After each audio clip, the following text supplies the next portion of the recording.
2022 మార్చి 3వ తారీఖు ఆంధ్రప్రదేశ్ రాష్ట్ర హైకోర్టు ఆంధ్రప్రదేశ్ రాష్ట్రానికి అమరావతి మాత్రం ఏకైక రాజధాని అని ఒక తీర్పు ఇచ్చింది. ఈ రాజధాని మార్పు విషయంలో లెజిస్లేషన్ చేసే అధికారం కూడా ఆంధ్రప్రదేశ్ శాసనసభకు లేదు అని చెప్పని ఒక తీర్పు ఇచ్చింది. ఆ తీర్పులో మరి ఈ తీర్పు మీద జగన్మోహన్ రెడ్డి గారు సుప్రీంకోర్టుకి వెళ్ళాడు. సుప్రీంకోర్టు ఈ తీర్పు మీద స్టే ఇవ్వాల. అంటే ఇప్పటికీ ఆ తీర్పే అమల్లో ఉంది, అమరావతి మాత్రం ఏకైక రాజధాని అని. రాష్ట్ర ప్రభుత్వం జగన్మోహన్ రెడ్డి ద్వారా సుప్రీంకోర్టులో వేయబడ్డ పిటిషన్ ఉపసంహరించుకుంటే చట్టబద్ధమైన వెసులుబాటు దక్కేసినట్టే. గౌరవ హైకోర్టు ఆల్రెడీ తీర్పు ఇచ్చేసి ఉంది.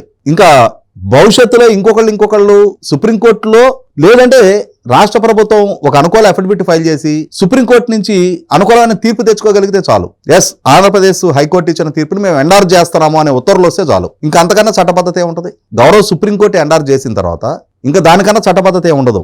జగన్మోహన్ రెడ్డి లాంటి పాలకులు చరిత్రలో ఒక్కళ్ళే ఉంటారు. మనం ప్రతిసారి జగన్మోహన్ రెడ్డి లాంటి పాలకులు రారు. ఇంకొక టెన్యూరు ఇంకొక ఎలక్షన్స్ దగ్గరకు వచ్చేటప్పటికి అమరావతిని మార్చాలనే ఆలోచన దిశగా కూడా జరగని స్థితికి అమరావతి రాజధాని నిర్మాణ పనులు జరిగిపోతాయి. Please subscribe to Leo News for more videos.